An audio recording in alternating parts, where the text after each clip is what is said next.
watubwiye ko bagusabye igitambo cy'amaraso. Yego. Bivuze ngo ni amaraso yo mu muryango. Ni amaraso yo mu muryango wawe cyane. Ninde bagusabye gutura kugira ngo ubashe kwinjiramo neza? Bansabye marume. Kuki bahisemo nyokorume? Ubundi bareba umuntu ufite icyo amaze, kuko nabo ibyo baba bari amaze ubwo muri famiye akamara bafite muri famiye, cyangwa se umuntu bari inkingi ya mwamba muri famiye, cyangwa se bakabana gusaba n'umwana wawe ukunda cyane kurusha abandi. Ntago ari buri mwana wese bashobora kukubwira. Ari naho uzasanga umuntu afite abagore barenze umwe. Bishatse kuvuga iki?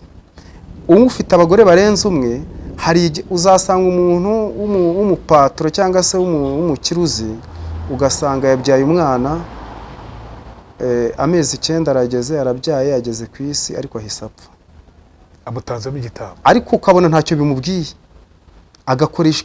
agakora ibyo agomba gukora, buri kimwe akagikora muri gahunda yacyo, agashyingura umwana neza muri gahunda yose. Ariko ukabona umubyeyi we kuko atabazi ibyabayeho, buri ntago bakunda kubwira abagore babo ibyo bintu ko babibamo. Iryo ni ibanga riba ririkashe, ntago bakunda kuba babimenyekanisha n'abagore. Wowe ubona ifaranga, ukabona umugabo yateye imbere, arubaka ama etage, arubaka, afite amamodoka meza, buri kimwe cyose bavuga ngo ni patro kabisa. Bivuze ngo ashaka abagore batandukanye mu rwego rw'ibitamo. Yeba mu byarira ibitambo. Uri kubikubwira nge ndabizi, kubera yuko nge ni ibintu nabayemo nyine. Ubwo twavuga kuvuye kwa shitani. Uvi inkuru yanjye. Nikaze mu kiganiro inkuru yanjye, nikaze by'umweko muri buno buzima. Twizere ko bukomeje kugenda bubaryohera, ariko niba uri kutwumva butari kuryohera, nkubwiza ukuri ko ufite uruhare rukomeye cyane kugira ngo bukuryohere byanze bikunze. Buryo ubuzima bwacu dufite amahirwe yuko twabugenga uko twifuza ko Imana duhaye ubwo bushobozi, yaduhaye n'ubwo bwenge. Uyu munsi uri gukora iki kugira ngo ubuzima bwawe buhinduke? Uyu munsi uri gukora iki kugira ngo agahinda winjiyemo ugasohokemo? Uyu munsi uri gukora iki kugira ngo ubukene urimo ubusohokemo? Uyu munsi uri gukora iki kugira ngo amakimbirane uhorana ubamo mu miryango, mu nshuti, kugira ngo bivemo? Uca bugufi cyangwa ntabwo uca bugufi? Ese wigize agatebo ku buryo ukubonye wese avuga uti yagomba kuyihora ivu? Twicaye muri Gasabo showroom rero, ahantu tuba dufite ibikoresho byiza byo mu nzu, nawe nabikurangira, cyane cyane wenda nk'amasalo, ibitanda, salamanje, interior design, ku buryo umuntu wifuza gukoresha by'umweko interior design, hano nyine bayigukorera nziza cyane, ku buryo inzu yawe yabitatse imeze neza cyane. Duhamagaye kuri 0788 770 689. Ndi kumwe n'uyu mutipi, inkuru ye ngiye yantangaje, yitwa Makavaya. Maka, bimeze biti? Ni sawa cyane, ndashima Imana, ndashima ko twaninjiye mu mwaka mushya muhire. Bigaragara yuko umwaka twarimo wari umwaka ugoranye, ariko uyu nguyu twinjiyemo ndabona bizagenda neza. Urabyize ko uzagenda neza? Ubushize wakugoye gute? Ubushize ntabwo wari woroshye cyane. Kubera iki? Wasangaga rimwe na rimwe ibyo ukora bifatika, ibindi ntibifatike. Mbega inzira yari igoranye, ku cyerekeranye n'amafaranga, ku cyerekeranye n'imibereho mu buzima busanzwe. Ariko pour le moment ibintu urabona ko ari concorde, biri kugenda neza. Yego. Kufitemo agafaransa kenshi? Mpamvu nkunda gukoresha, ubundi nkunda gukoresha igifaransa, ilingala, igiswahili, muri izo ndimi nyine. Muri izo ndimi? Okay.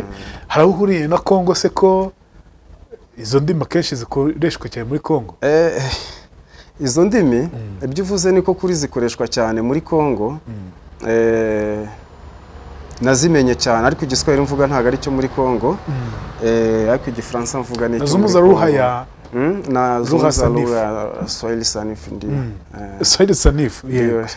Na watu ambao wanafuata kipindi chetu sana wasalimu sana, ambao wako nchi kigeni, hata hapa Rwanda sijui, na wasalimu. Iringara warikuye hehe muri Kongo? Iringara rero narikuye mu kiganiro turi buze kwinjiramo. Okay. Okay. Uyu munsi tugiye kuganira uyu mutipe yitwa Mark Vaya, akaba ariyo mazina ye. Sasa rero ikintu tugiye kuganira ibintu nyine navuze nti bitangaje. Hari ibijya numva nkumva ntabwo bibaho. Ngo umuntu aba muri Illuminati, yagiye muri Illuminati. Umutipe ngo yagiye muri Illuminati. Gute Mark? Wowe wagiye muri Illuminati? Illuminati si ubundi baho? Mbo kuba ari kutwumva Illuminati ça existe. Illuminati ibaho. Buriya rero muri Illuminati cyangwa se Freemason ni imiryango igenda ihurirana. Ariko kuba byumva icyo utazi kibaho. Ugomba no kugitega amatwi ukacyumva kuko buri bantu bahura n'abantu batandukanye n'ingeri zitandukanye n'inshuti zitandukanye. Njyewe nabibayemo ariko mbibamo mu buryo nanjye ntarinze, ariko ikintu cyakora Imana yamfashije hari harimo ubwenge bwinshi cyane.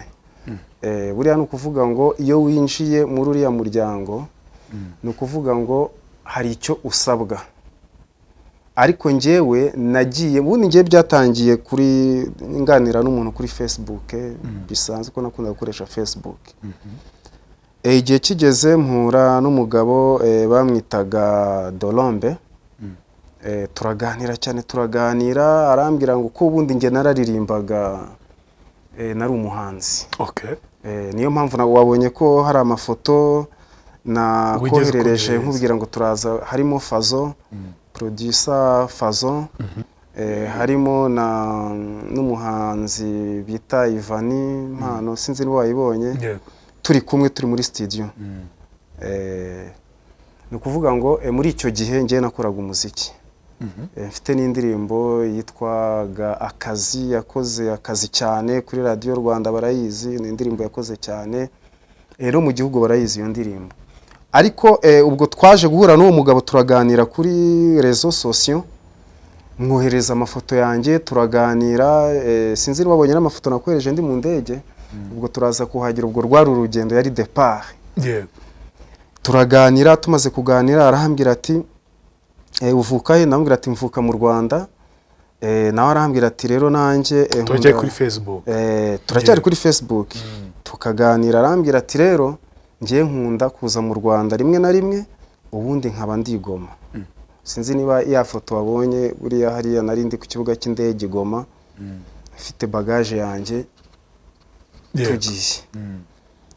Ndabyumva, ariko ntabwo yambwiye nyirizina ko yari n'umupasiteri kwa. Ntabwo yari umupasiteri. Turaganira, arambwira ati noneho rero wowe ikintu wowe ugomba gukora, ugomba gushakisha moyen possible, nzaza mu Rwanda duhure. Gusa uraza kubyihanganira, hari amazina ntari buze gutangaza kuvuga, ntago nahise nkunda umuntu uvuga amazina noneho y'abantu bo mu Rwanda. Oya. Twaragiye turahura, turaganira, duhurira kuri hotel iri hano, iyo nkunze no kwiconyirebaho cyane, ujya Kimironko, Kimironko, amazina yose nyavuga ira ahantu gutya. Niho yaje turaganira, turicara, arambwira ati nge twavuganaga, tindi umuvuga butumwa, nkorera ubutumwa Kinshasa, nkorera ubutumwa Igoma, nkorera ubutumwa Ibukavu, nkorera ubutumwa Tanzania na Kenya. Ariko wumva nyine adashaka kumbwira ibintu uko bihagaze. Ariko byo amafaranga yari ahari icyo gihe, rwose amafaranga yari ahari, ko urebye n'amafoto yanyu muri icyo gihe ntari meze neza cyane. Turaganira, umugabo arambwira ati rero kuntu gahunda zihagaze, twabanje tureba kwanza akantu yari afite laptop, anyereka imiziki, kuko nari namubwiye ko ngewe ndi umuhanzi kandi nshaka kuzamuka. Arangije ndeba kuri laptop yiwe, anyereka umuziki, arambwira ati ariko mbona ni umuhanzi w'umunyarwanda, ariko ntago ndabimuvuga mu izina. Ndareba ndavuga uyu munyarwanda se ko mbona muzi, kubera iki unyeretse umuziki we, no kubera iki? Arambwira ati nyine uvugaga Ilingara, arambwira ati il faut oser la maele, il faut oser la calme. Bishatse kuvuga ngo ugomba kugira ubwenge kandi ugatuza. Ndamubwira ati sava. Ati rero se we ntago wifuza kuba wamera gutya? Ndamubwira ati ngiye ni gutya mbishaka ubundi. Ariko rero ntago nari nzi ngo bica mu zihe nzira? biraca mu zihe nzira. Umugabo twaraganiriye, icyaje gukurikiraho yaje kumbwira yuko ngomba kumukurikira. Icyo gihe nagiye no gushaka laissez-passer ndayibona mu minsi mike ko yampaye amafaranga. Laissez-passer ndagenda ndayishaka ndayibona, amaze kuyibona ubwo twahise dukora kugira gute, twaragiye twambukira i Goma. Turagenda tugezeyo, noneho hari noneho muwaye kugira ngo asobanurire uburyo ngomba kugira evolution mu byo twavuganye, ariko anambwira yuko mu bintu tugiyemo azaba ari akazi keza cyane, ko nanjye nshobora kuzagira ama siège nkuko nawe afite ama siège afite hano mu Rwanda. Urumva twarahahuriye, ariko hari harimo abapasiteri, abavugabutumwa bakomeye nabo twari turi kumwe hariya. Ariko ambwira ko mu gice cy'abahanzi ari buhure nabo nge tutari buze kuba turi kumwe. Abo bo narababonye, ariko nibyo nakubwiye ngo si ngombwa tuze kuvuga amazina y'abantu. Icyo gihe nayo ntaranamenya n'abantu cyane, niberaga mu bintu by'umuziki nibyo numvaga nshaka. Yego. Icyaje gukurikiraho twaje kugera i Goma, turaganira, arambwira ati rero ngewe nkora mu buryo bwa Freemason. Umutima numva urankubise. Freemason wari umaze kubimenyera?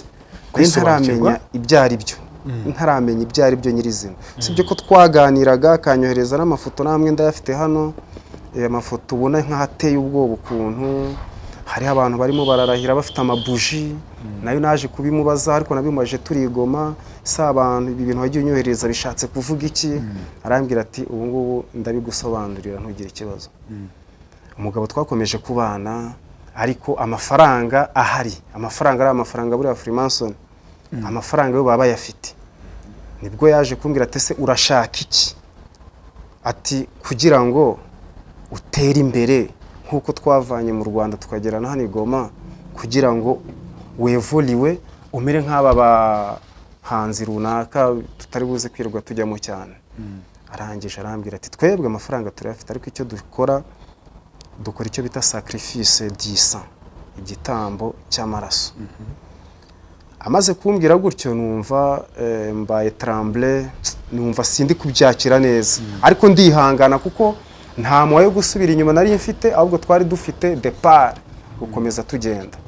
Twaje kuva i Goma tujya aho bita Ben muri Kongo. Tuhageze naho bahafite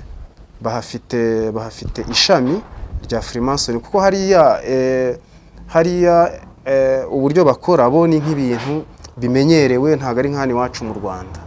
Ubona nyine babyitabira kandi bagasaba abantu bafite ubwenge, bafite n'impano bashobora gucishamo message yabo kugira ngo ibyabo byamamare. We bakagusaba ukabasaba nabo bakagusaba.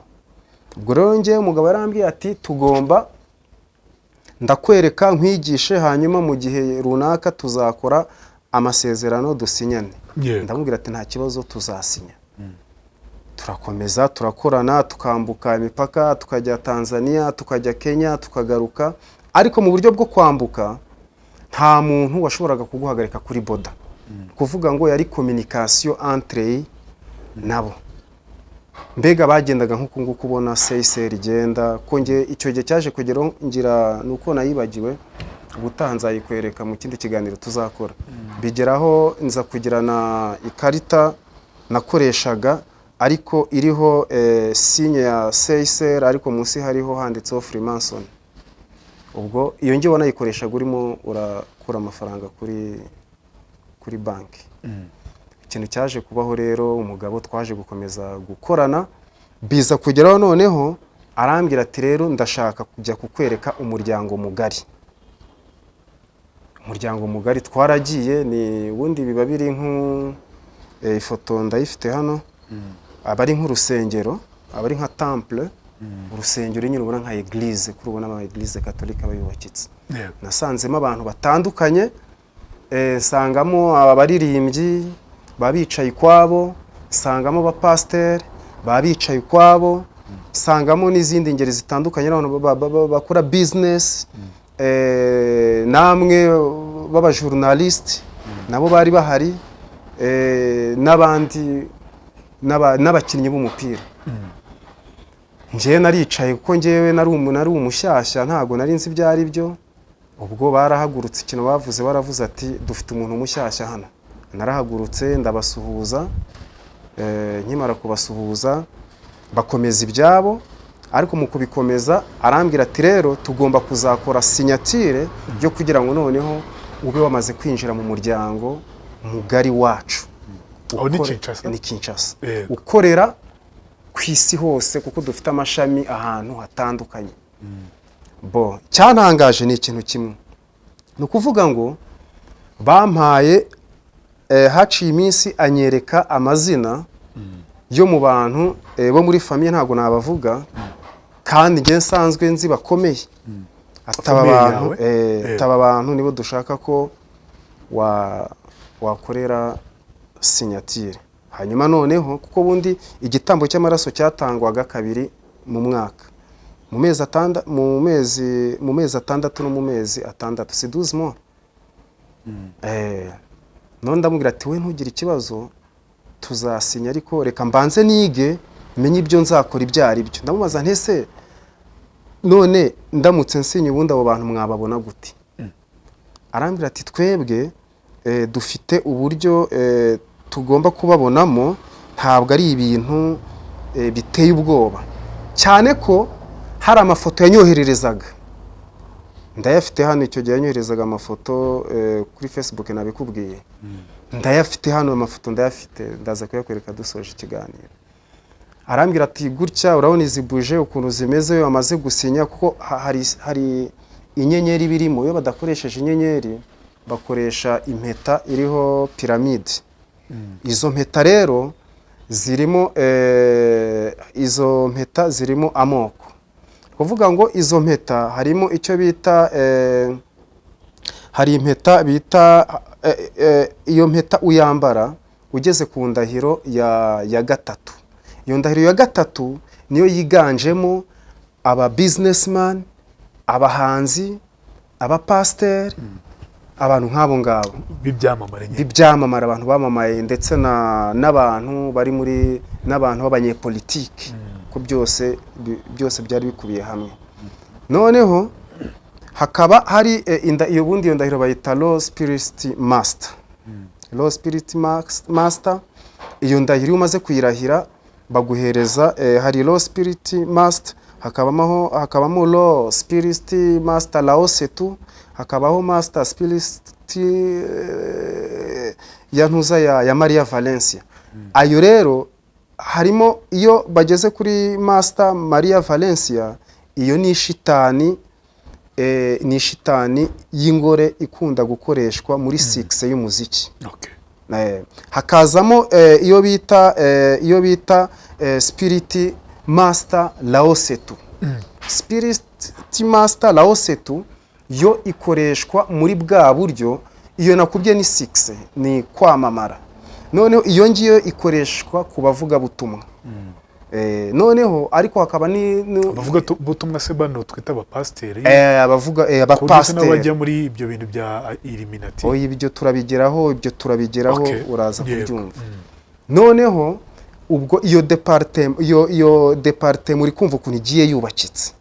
None ukuvuga ngo njyewe nagombaga gukora iyo bita Laosetu. Laosetu nibanze ubwo. Nibanze. Laosetu ni ukuvuga ngo ni shitani iba ifite imbaraga zikomeye cyane, hahandi ushobora guhaguruka ugiye nko kuririmba, cyane cyane uzakunda kubona iyo wamaze kurahira iyo ndahiro wambaye impeta hano cyangwa se hano. Ni ukuvuga ngo iyo mpeta iyo uyikuyemo waba uri pasiteri, kwa kundi ugira gutya umuntu akagwa hasi.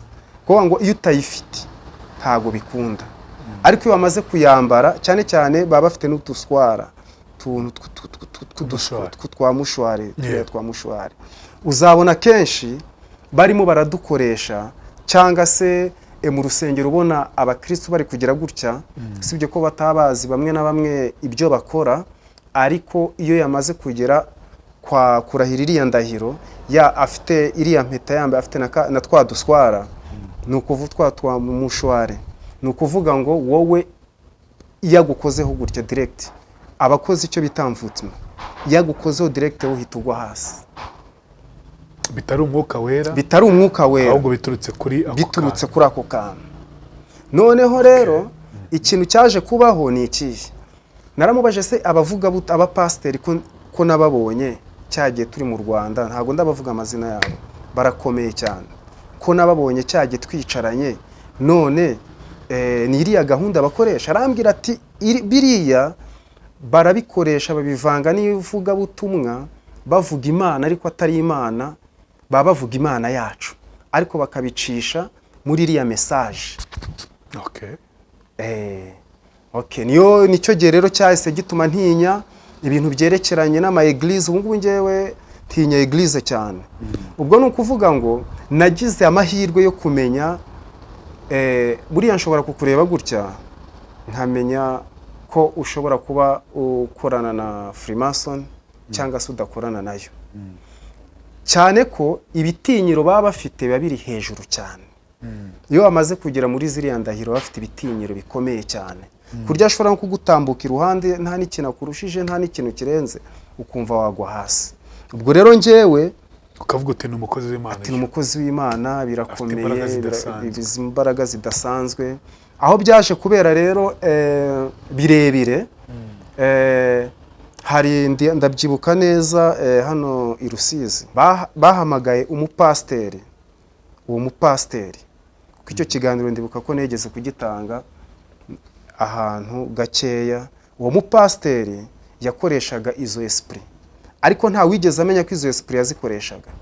Njyewe nkimara kugera Kinshasa, tumaze ko naje kugeraho ndamubona, turahura turanabona, ndamubwira ati nta hantu nkuzi. Arambwira ati nanjye ndiko nta hantu ashobora kuba nkuzi, ati njyewe nkuzi mu Rwanda waje mu giterane ahantu. Arambwira ati ariko umugabo twari kumwe, wa mugabo nakubwiye, arambwira ati ntukazajya ukunda kubaza abantu aho wababonye, biriya ni amabanga yacu, ntago ari ngombwa kugira ngo uvuge ngo wabonye umuntu runaka. Okay, ibyo twaje kubireka turabyihorera, dukomeza turakorana.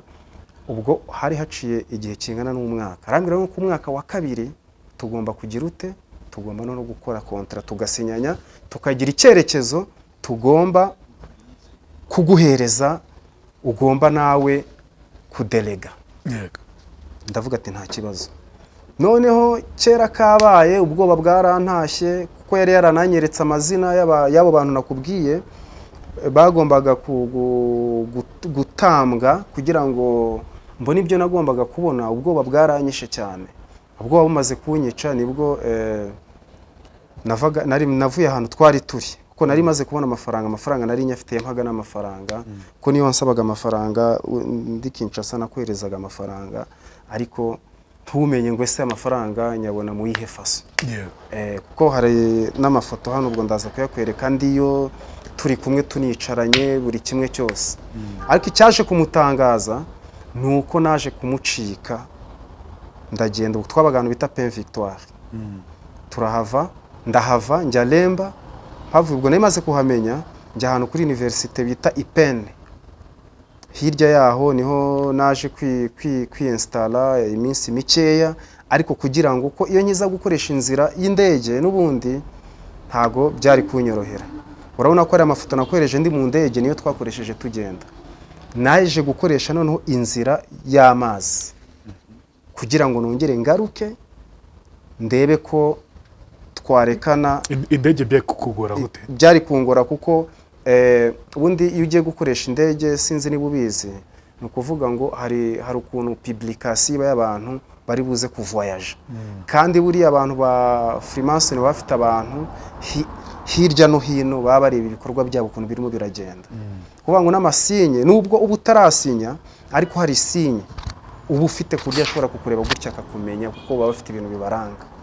Kurya ashobora no kukubaza ati ese we ko wari usanzwe gukorera hano ugiye he, bakaba baza ati runaka ko agiye, eske afite permission, afite gahunda yuko agiye, murabizi.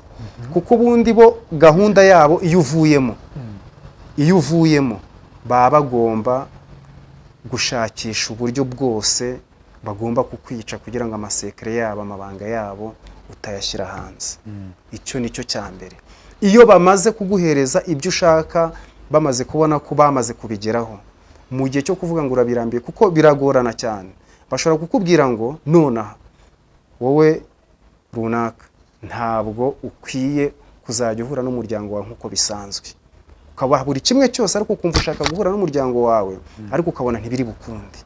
Icyo ni icya mbere.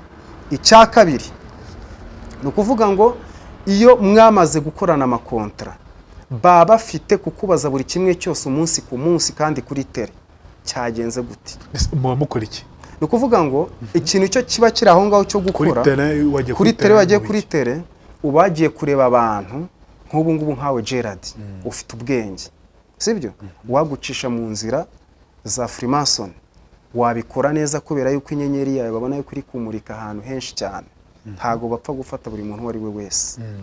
Ni ukuvuga ngo buri muri tuvuge ngo urugero ngenga akora iki, ni ukuvuga ngo bashobora kugufata bakavuga ati bo Gerard turamufashe, ikintu tugiye gukorana nawe niba yemeye kwinjira muri eglise yacu, ikintu tugiye gukorana bagiye kutubera ambasaderi ahantu runaka, icyo akeneye cyose tuzakimuhereza bitewe n'ukuntu wenda ari umusitari n'ukuntu azwi, cyangwa se niba atari n'umusitari tuzabikora kugira ngo abe umusitari, ariko tumuhereze ibyacu, abikore message ku bantu runaka, byamamare, babone ko n'ibyo bintu bifite ireme ryabyo.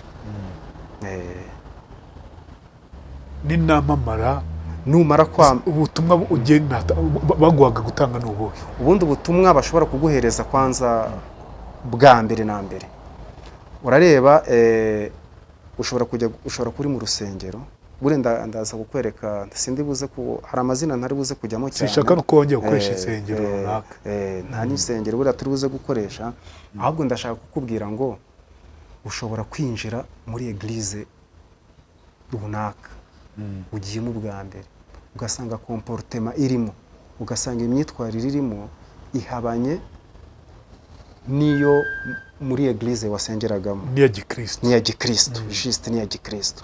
Abo ngabo ikintu baba bari gukora ni ukuvuga ngo bafite message ya Satan cyangwa se message ya shitani, ashaka kwamamaza kugira ngo nawe agira abantu biwe ashyiramo ibikorwa.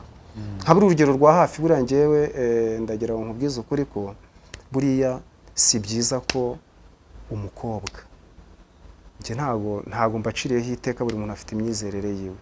Si byiza ko uzasanga njyewe ushobora kukureba nkabona uri umukobwa mwiza ariko nabona wambaye ipantalo, ntacyo nakubwira ariko ndabyihora kuko araho nabibonye. Ibi ngibi byo gusuka ibi byo gusuka haraho nabibonye bitari byiza. Ibi ngibi byo kuba wambaye biriya bintu by'amamina ameze ukuntu haraho bikoreshwa.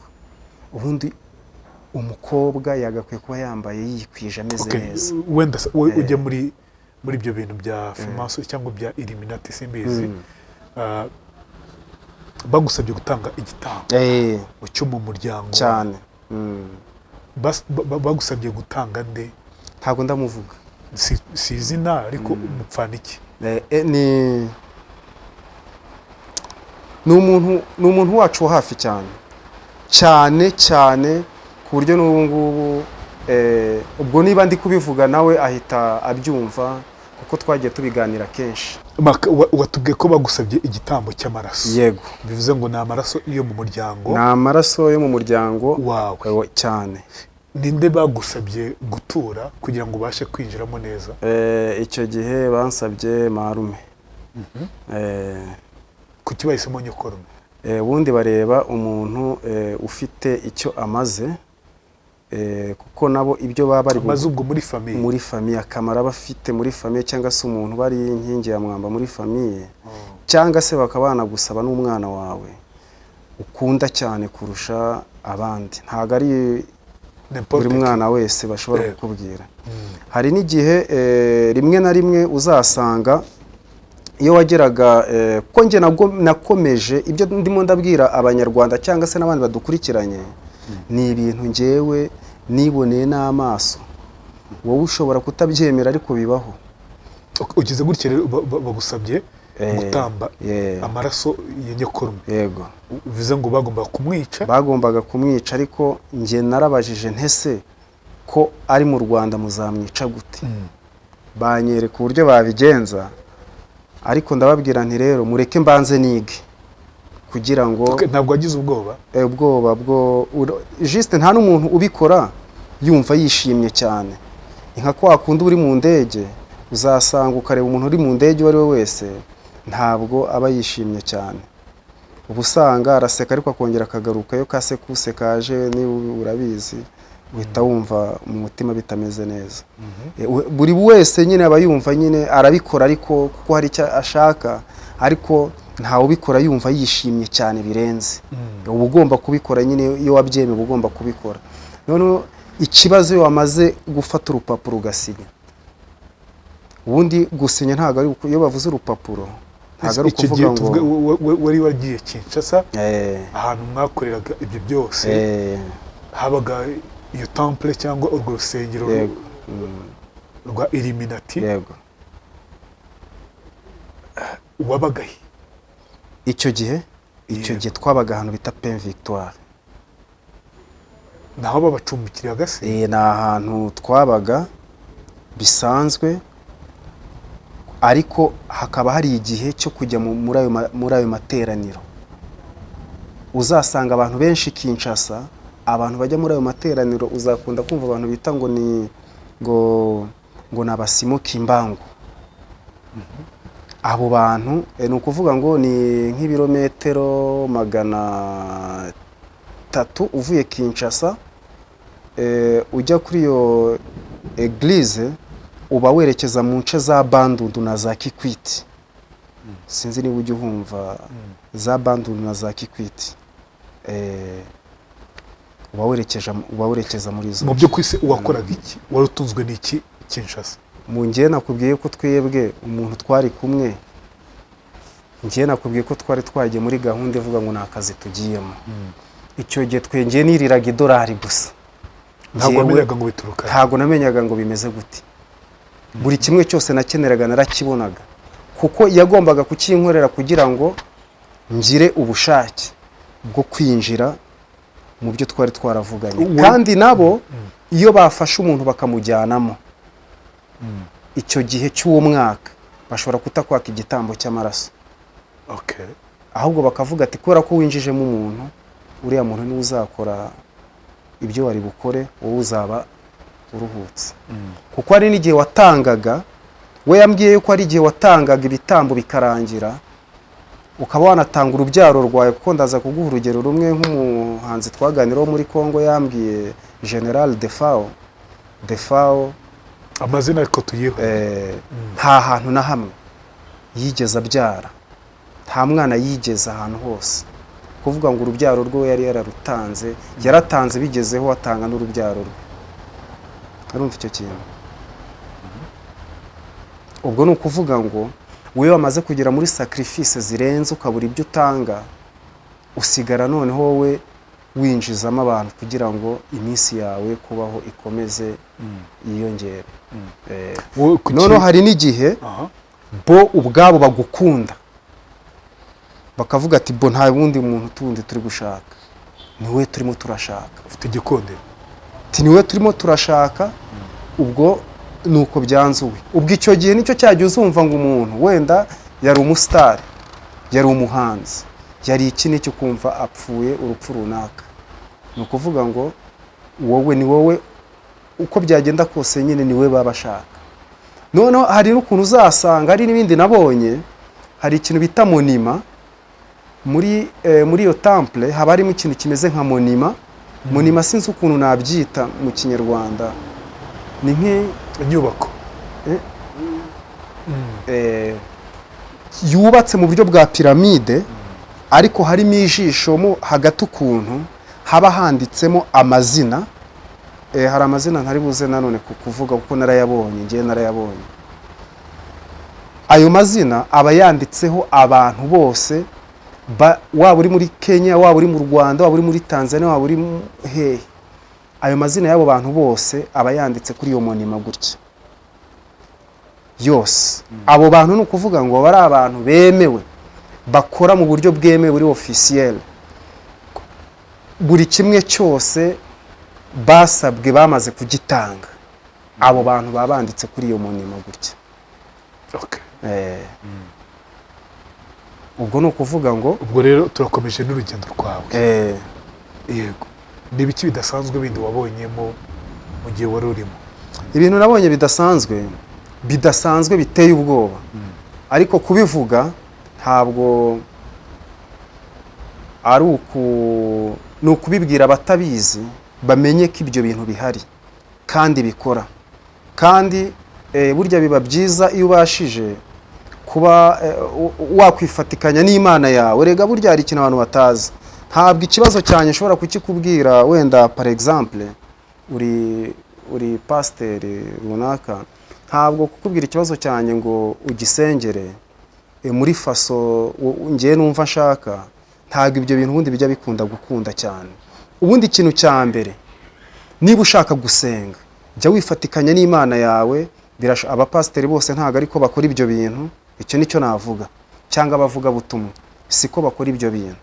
Ariko uzasanga ahanini ubwiye umuntu, urabona aya mavuta, aya mavuta aya ngaya, aya basiga ngo ni amavuta y'umugisha cyangwa se ngo ni amavuta, ariya mavuta bayakoresha bakunda kuyakoresha biri en contact. Ni ukuvuga ngo iyo bavuze en contact, ari amavuta bashobora kuyagusiga bo bari hariya, wowe uri hano mu Rwanda bari kuyakoresha bo bari kubibona. Ariya ni amavuta mabi cyane, ariko simvuze yuko amavuta yose ari mabi. Ngende kuvuga yo nabonye cyane cyane abavuga butumwa. Ikintu nababonyeho ko njyewe nagiyeyo igihe kinini cyane, tukicara ko njye nari ntegereje kugira gute, nari ntegereje kwinjira kwakirwa, ariko biza kuntera ubwoba. Ndavuga nti ibi bintu ntabwo ndaza kubijyamo cyane, reka nanjye nkoreshe falsification nyinshi cyane, amayeri menshi, kugira ngo ndebe ko ahantu nshobora kuhava. Ariko ntabwo byanyoroheye kugira ngo ibyo turaza kubijyamo mu nyuma. Nuko rero amavuta yose si meza. Ikindi gikurikiyeho, aya mazi y'umugisha yose ntabwo ari meza. Yego hari ameza, hari n'amabi.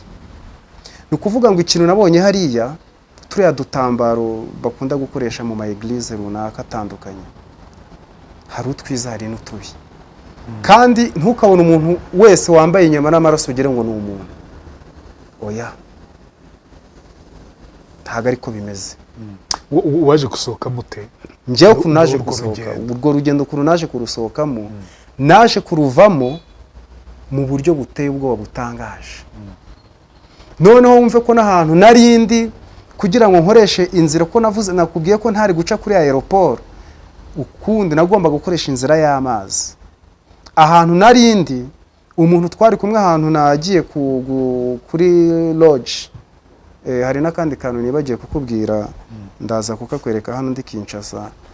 Hari sinye iba iri nko mu mujyi, iba iriho amabara yabo, ibiriho n'uduflash, ariko utabizi ntushobora kubimenya. Nk'ubu ngiye nshobora kubireba nkabimenya. N'ubu ngubu iyo sinye ndamutse wenda hari ahantu nyibonye mu Rwanda gutya nayireba nkavuga ati ahantu habera ibintu ibi n'ibi. Usibye ko mu Rwanda ntabwo negeze ngira chance yo kumenya ko oya, ntabwo negeze hano, ntabwo negeze mbibona. Iyo sinye niyo ikoriyanta kuba wamenya ahantu barimo barakorera cyangwa se ahantu bakorera. Kuko uzasanga kenshi usanga abahanzi batandukanye n'abavuga butumwa batandukanye bavuga ngo bagiye gusenga mu gitondo cyangwa se nimugoroba kangahe mu cyumweru. We ntushobora kubimenya rero utabizi. Nuko rero urugendo ukuntu naje kurukora rero, ukuntu naje kuva aho hantu, naje kugenda njya kurara ahantu bita muri logi yaho bita Lemba, ndaharyama. Iryo joro naraharyamye ko yarampamagaye, yaraje aranshaka arambura.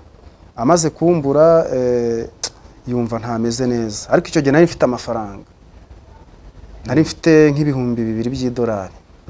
Nari nyafite ko byagombaga kumfasha mu nzira nagombaga kunyuramo. yari yayampaye haciye nk'iminsi 3 avuze ko agiye gukoresha iriya ndege yo muri Ethiopia kugira ngo arebe ukuntu yagera muri ntuza muri Dar es Salaam.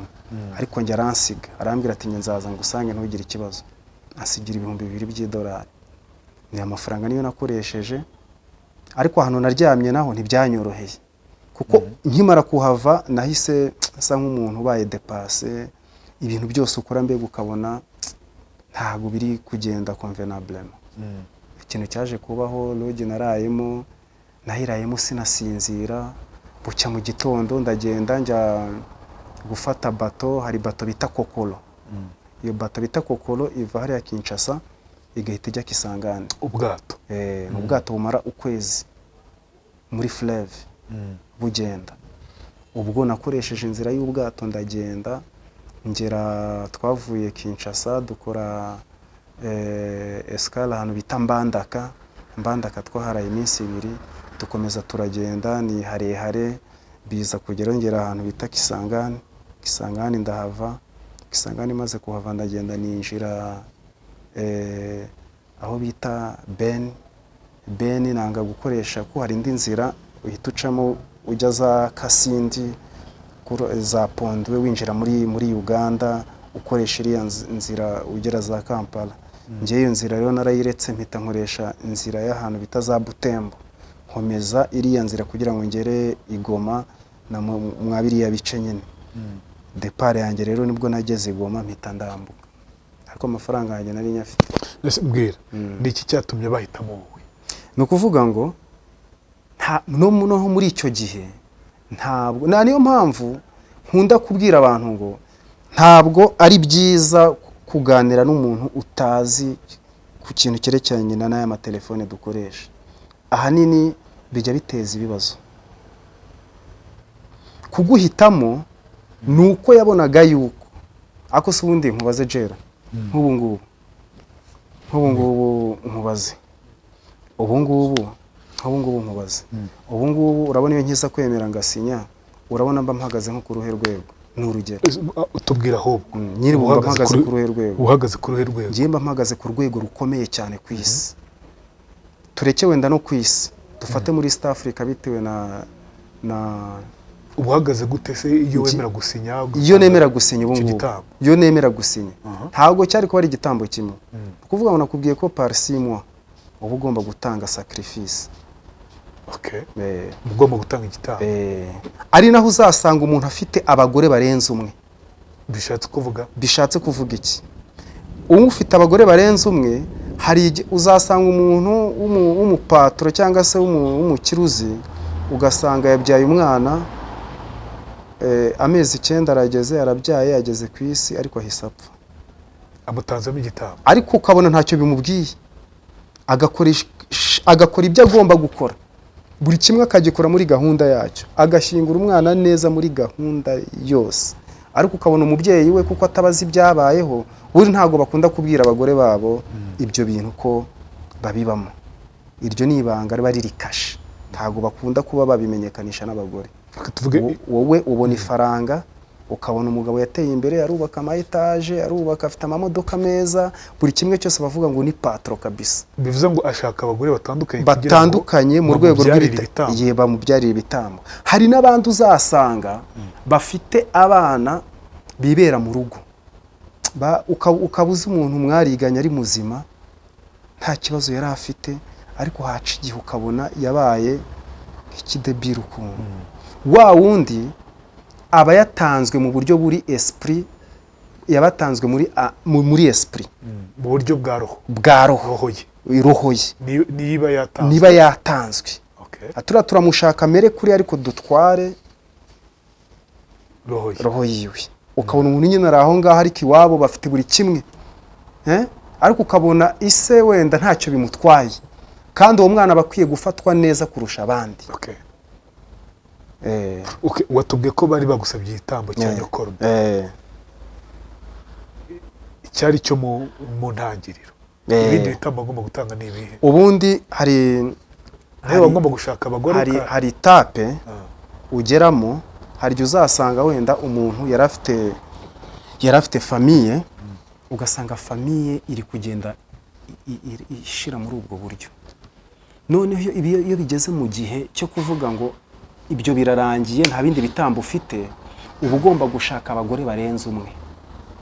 Iyo abagore barenze umwe nabo hari igihe bamara kumenya bakavuga turiya muntu kubera iki ahora abyara abana bagapfa yakagera gutya bikamera gutya, ni ukubera iki? Iyo bimaze noneho hari igihe nabo bageraho ibyo ngibyo bakabishyira ku ruhande, bakabirambirwa, bakavuga ati niho handi nakubwiye ngo, bavuga ati wowe nawe turi gushaka. Ubwo ugeze kuri ya tapi, wenda nk'urugero rwa hafi sinza kuvuga umuhanzi wari we, ni uyu munsi nirinze kujya mu mazina y'abantu ntago ari sawa, kuko hari ibintu ubundi ibi bintu biba bigomba kuba ubivuga ariko ukirinda kuvangamo ibintu. Ukomeza utubwire. Urareba nk'urugero rwa hafi, hari nk'abahanzi muri East Africa bagiye bakunda gukoresha iriya Esprit Law Master. Wabyumvise? Iriya Esprit Law Master ni ukuvuga ngo umuhanzi ngiye wayikoresheje cyangwa se uyikoresha ngenda kureba nkakumenya, kuko iriya urakora ugakora byamara kugera kuri fe ya nyuma bo ubwabo bakagukenera. Okay. Bitewe na impact uba waragiranye nabo. Bwira, wari tugiye kutubwira ngo urwego buriho. Urwego ubu ngubu mba ndiho ngewe mba ndi ku rwego rwo kuba izina ryanjye cyangwa se imibereho yanjye cyangwa se ubuzima bwanjye muri rusange ntuye nibura nko muri etage ifite nka nivo nibura nk'eshanu. Nibyo bakwizezaga se cyane? Ntago ari ukuvuga ngo ni ukukwizeza, kuko abantu bose babikora nta mukene uburimo. N'imodoka bagendamo, urebye wenda nk'imodoka twagendaga mu modoka. Kuba wari wemeye wenda aho nuko wumvaga ko nawe ukeneye ubwo bukene cyane. Impamvu ntabikomeje rero, natinye ibitambo cyane ko twe mu muryango wacu turi na bakeya, twasigaye turi bakeya. Niyo mpamvu rero ibyo bintu rwose ntagombaga kubikora. Kuki batagukurikiranye kandi bafite imbaraga? Barankurikiranye. Bagukurikiranye gute? Barankurikiranye, ndakubwira uburyo bankurikiranyemo, ku buryo baje kumenya yuko navuye Kinshasa, biba ngombwa yuko batangira kuvuga yuko nshobora kuba nkiri Kinshasa. Hari umushiti wanjye twabanaga bitaga Ale, nawe wabibagamo, twarabanaga ariko yari yarasinye, ariko yari inshuti yanjye cyane. Ubwo twaraganiraga, n'ubu ngubu mu gitondo twarimo turaganira hano, mu gitondo kumaza atamakuru bimeze bite, biragenda, akambwira ati ni sawa. Niwe wambwiye ati ubu ngubu uri gushakishwa mu rwego rukomeye.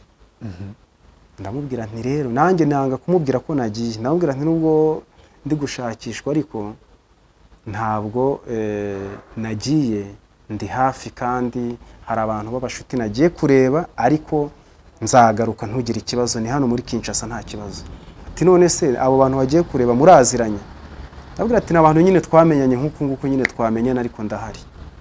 Urumva, ariko ubwo ngubwo urumva nge nari muri bato ngenda, ntago byaje kunyorohera, ku buryo hari igihe nari ndyamye turi muri bato ngiye kubona mbona umuriro uraje, ndyamye mbona umuriro uraje muri suforme y'umuntu, ariko nkaba nari ndi kumwe n'umumama ntazibagirwa, bamwitaga Mama Titi, yarasengaga cyane. Uwo mumama yaranabibonye, juste ni ibintu byagaragaye, ntago ari ngewe nyine wabibonye, ni ibintu byagaragaye gutya, urumva.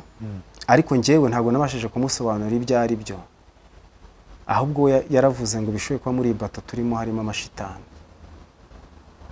ariko nge ntago namusobanurira ibyo ari byo. Ijwi ryaje rivuga muri uwo muriro su forme y'umuntu, rivuga ngo ibintu byose twakoranye, ibintu byose twavuganye, ukanga kubijyamo, ibintu byose twasangiye, birashoboka ko ushobora kugenda utavuze ahantu ugiye. Nahise ngwa hasi. Uwo mugore yarasenze arasenga guhera icyo gihe. Nkimara kwambuka amazi ngikubita, ubwo haburaga icyumweru ngo tugere Kisangani, habura nk'iminsi nk'ibiri. Guhera icyo gihe ibyo bintu byahise bivaho. Nanjye ikintu nahise nkora, nahise mbona ko gusenga bishobora gutuma ibi bintu bidashobora kugukurikirana. Wahise utangira gusenga? Nahise ntangira gusenga. Uyu munsi urasenga? Pour le moment n'ubu ngubu ndasenga. Ariko uburyo nsengamo mbikubwire, njye ntago njya nkunda kujya mu ma église n'importe quoi. Oya, ndasenga, nzi n'urusengero nshobora kujyamo nkavuga ngo hano basenga ibintu bya vrai. Okay. Kugeza uko umuziki wo ntago nawuretse. Umuziki sinawuretse, ariko nahisemo gukora umuziki mu buryo bwanjye, mu buryo bw'ibyishimo by'abantu banjye, nk'uko mbere n'ubundi nabikoraga, mu buryo butivanzemo ibindi bintu. Utubwiye ko hari inshuti yawe yagiye muri ibyo yitwa ngo Ale. Ale uyu munsi yakuyemo izihe nyungu, ameze ate? Ale kugeza iyi saha Ale ni umukire, ni umupatro. N'amafoto ye uzasanga postinga, usanga amafoto postinga ari amafoto ameze neza nyine, kuko yahisemo kumera neza nyine muri buriya buryo. Nibaza yuko nanjye tukiza gukomezanya muri buriya buryo mba meze neza, ariko ntago mbyicuza. Byambereye byiza kurushaho gukomeza ubu ngubu. Ari muri kutwumva ushobora kuvuga ati bino bintu ni nkuru mpimbano, kuko ari ubwa mbere byumvise. Wamuha garanti iki ko ibyo uvuga ari ukuri? Ubundi iyo ushaka kumenya ko ikintu ari ukuri, bisaba kuba wakigeramo ukakibona. Kugira wemere ukuri, nuko ikintu umuntu arimo aravuga ugomba kukireba ukakibona. Wakumva ashaka ko ari ukuri, usibye ko hari benshi ndabazi, benshi ntiriwe wenda njya gutangaza cyane, uwumva ashaka kumenya ko ari ukuri hano kuri televiziyo ndiho, yazambwira agashaka kumenya ukuri uko ariko nka kumwereka. Kuko ukuri kuba mu bintu bigaragara gutya. Kuko nanjye ntago nabyemeraga nanjye. Bari bagukundiye iki? Isura? Bari bagukundiye impano? Oya, ntago ari isura. Kuko harimo abantu b'ingeri zitandukanye. Hari abagufi, hari abarebare, hari n'abadafite amaguru. Ni impano yawe uba ufite. Nk'ubu ngubu urugero rwa hafi, iyo nkiza kubijyamo nyine nibyo nakubwiye. Uko mvuga urabibona, nuko wenda nkora urabibona. Ndumva ko njye nari kuba mfite abantu benshi birenze kurusha uko uri kubitekereza. Ufite abantu benshi gute? Benshi cyane, ne Porse muri wajyanye nawe? Najyanyemo. None se kandi nabariya ntaguce mu ijambo, uzasanga urebe, ngiye kukubwira ikibazo ubwo urahita ubona n'igisubizo. Uzarebe bano bantu baba muri Freemason ariko babahanzi cyangwa se baba pasiteri. Uzasanga umuhanzi ufite iriya spirit master nakubwiye, yazamutse kuri stage arimo araririmba, ukabona abantu barimo baragwirirana. Eske utekereza ko baba bari kugwirirana kubera ko afite ibintu byiza kurenza abandi? Kuko afite igikondero kirenze? Oya, n'ubu ngubu wenda gutya ndimo ndakureba cyangwa se ndimo ndareba ibyo bibonaga kuri Michael Jackson. Ubwo rero urakoze cyane. Ndumva ikiganiro watangiye kubyinjiramo neza cyane, kugira ngo nawe usobanukirwe ibyo ari byo, batazongera kukubeshya. Njye uri kubikubwira njye ndabizi, kubera yuko njye ni ibintu nabayemo nyine. Ubwo twavuga ko uvuye kwa shitani? Oya, ntago ari kwa shitani. Icyo cyo ni ukukubeshya, ntago ari kwa shitani. Ariko baba bafite sinye ya shitani kuko niwe bakorera. ubwo Kuko wakoresha nkubwiye ngo juste ariko ntago nabashi iyo nkiza gusinya niho mba naremeye gukora akazi, ahubwo njye nari ndi mwigerageza ryo kuvuga ngo nakora akazi. Waruvuze ukomoje ngo kuri Michael Jackson, ntabwo ari Michael Jackson wenyine, hari n'abandi hari abandi barimo n'abo tuzi n'abandi, ariko ni ukuvuga ngo iyo wamaze kugera muri iriya etape nicyo cyajya uhagarara imbere y'abantu ukabona batangiye kuvuza induru kandi ntacyo urakora. Ariko aramutse akuyemo iriya mpeta aba yambaye nta na kimwe ashobora gukora ngo bikunde. Uzasanga umuvugabutumwa ahagaze arimo arapresha, arimo arabwiriza, arahagurutse nta kintu aravuga, ukabona abantu barimo baragwirirana, ukabona agize akaboko gutya, ukabona umuntu araguyaguye nk'iriya. Erega tujye tugira amaso turebe, tunasobanukirwe ibyo turi kumva ibyo ari byo. Ibyo bintu ugomba kubisobanukirwa. Uzasanga kenshi bagiye gukoresha ibiterane, uzasanga bakoresheje amantuza amafishi. Buriya ari amafishe hariho amafoto yabo, ari amafoto yabo, ntago ari ugupfa kujya hariya. Uzasanga umuvugabutumwa yakoze voyage, yavuye hano mu Rwanda. Si bose, buri muntu aba afite uburyo akoramo voyage, ariko ndi kukubwira ibyo nagiye mbona bagiye bavoyage baza nkanababona, urumva? Ubwo njye nari maze kubimenyera, nari maze kubona ko ari ibintu bisanzwe, sibyo? Akaza aje kureba ibyo aje gufata, akongera akagaruka kugira ngo eglise yikomeze igire power, ivugwe, yamamare, iri mu bitangaza. ariko baba bavuga Yesu, kandi Yesu ni Erega urugero rwa hafi, komeye. urugero rwa hafi ngiye kukubwira, ntabwo kuvuga Yesu nawe none aho turi kuvugana ushobora kubyara umwana ukamwita Yesu, ntago ari igitangaza, sibyo? Yesu cyangwa se Jezi baba bavuga cyangwa se Imana baba bavuga, nabo bafite imana yabo. Imana yabo ntago bavuga ngo bari gusenga shitani, oya. Donc ibyo ntago byumvikana. Ubwo ni Jezi wo kujijisha, ni Jezi wo kujijisha. Ubwo ngubwo ubivuze gutyo twagaruka mu kantu gatoya, naza kukubwira ugasanga ko ibyo ndi kukubwira bishobora kuba wabyumva cyangwa se ntubyumve, n'uburenganzira bwawe kubyumva. Ariko njye ubizi, njye ndabyemera, sibyo? Hari umuhanzi wegeze aririmba indirimbo, iyo ndirimbo bayita Tubonge. Iriya ndirimbo ntabwo Mungu Baba tubonge, ntumva se ko harimo Imana? Ariko nyirizina ntabwo ari Imana, iyi nyamana dusenga ntabwo ari yo. Uzasanga kenshi bafite inyamaswa zirimo ayo masinye nagiye nkubwira bakunda gukoresha mu bintu by'ama impact, sibyo? Ibyo byose uzagenda ubibonamo. Ubwo ni ukuvuga ngo uzagenda urebe nko muri iriya ndirimbo ya Ntuza, muri iriya ndirimbo ko njyewe kuko mbizi nta negociation se wagiranye nabo kugira ngo ubone ubwo butunzi, ubone ubwo bwamamare, ariko udatanze igitambo gikomeye nk'icyo? Ntago byakunda. Ni ukuvuga ngo bo ntago bakeneye, we ntago ugiyemo kugira ubaha amafaranga, we bagushatse kugira ngo baguhe amafaranga, ariko nabo bafite ibyo bari bugusabe kugira ngo ube wagira gute. Ibyo bitambo se bibamarira iki?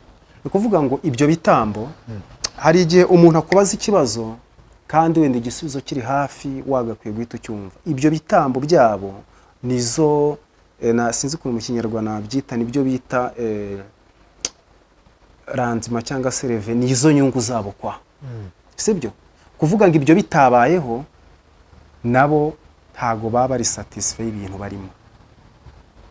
Okay. Reka tugane ku musozo. Hari abo bicanze, hari ababyumvise, ubwo wese ayifata uko abyumvise. Cyane rwose. Dusoza n'ubuhe butumwa waha abantu? Ubutumwa naha abantu kugeza iyi saha, gusa ni ukubabwira yuko ibi bintu byose tubona ko ari byiza ntabwo ariko ari byiza. N'ushaka kumenya arumva agasobanukirwa. Ubutumwa buri mwaho ngaho ni ukuvuga ngo ibi tureba by'abantu basenga, ukumva umuntu ngo ni pasiteri wanjye naramamaye bimeze gutya na gutya, banza urebe impamvu yamamayemo ushishoza. Niba ari Imana cyangwa se atari Imana uzabimenya, niba ufite umwuka w'Imana uzabimenya. Ikindi gikurikiyeho ku bintu byerekeranye ubutumwa nahereza ku bantu bakunda gukurikirana ibintu by'umuziki, mugomba kujya mukoresha impano zanyu nk'uko muzifite. Simbujije ushaka kugenda agende, kuko nanjye isaha uramutse umbwiye ngo urashaka kujyayo, njye naguha contact wanajyayo pe, ariko sindi hano kugira ngo nkore ibyo ngibyo navuyemo. Gusa ikindi navuga nuko mu buzima bwanjye kariyeri yanjye narayikomeje nka Makavaya, ariko nayikomeje ntayivangiye n'ibindi bintu, kandi vuba aha ngaha bizagenda neza. N'inkunga zanyu mu bitekerezo nazo ndazikeneye. Ibintu byinshi tuzagenda tuganira, cyane ko sinzi niba natanga nimero de telefone, ni 07 428 625 07 428 625. Urakoze.